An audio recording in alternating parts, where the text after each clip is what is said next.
వీరి పాదాలు శుద్ధి చేసి శ్రద్ధగా అన్న వస్త్రాలిచ్చి ప్రేమతో సేవలు చేయగా సద్గురు కృప లభ్యమవును.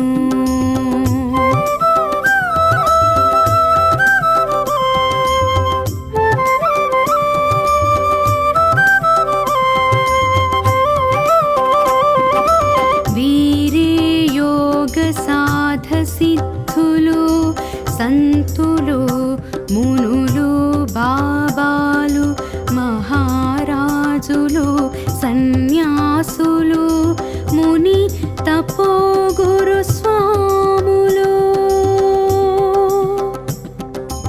పేరు ఏదైనా అప్రస్తుతం, భగవత్ సేవే వారి ధర్మం.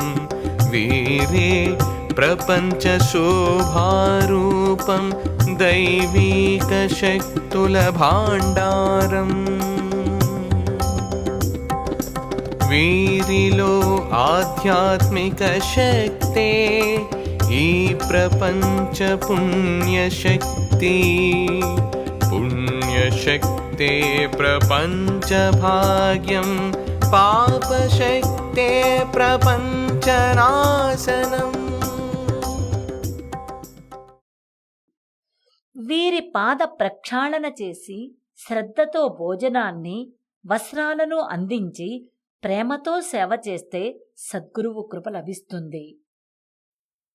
వీరు యోగులుగా, సాధువులుగా, సిద్ధులుగా, సంతులుగా, బాబాలుగా, మహారాజులుగా, సన్యాసులుగా, మునులుగా, స్వాములుగా, గురువులుగా, తపస్సులుగా అనేక పేర్లతో ప్రఖ్యాతిగాంచుతారు. పేరేదైనా భగవంతుని సేవ చేయడమే వారి ధర్మం. వీళ్ళు ఈ ప్రపంచానికి శోభను చేకూర్చుతారు. వీళ్ళు దైవశక్తి భాండారాలు. ఈ శుద్ధ యోగుల ఆధ్యాత్మిక శక్తే ఈ ప్రపంచానికి పుణ్యశక్తినిస్తుంది. పుణ్యశక్తి ప్రపంచాన్ని నడిపిస్తుంది. పాపశక్తి ప్రపంచాన్ని నాశనం చేస్తుంది.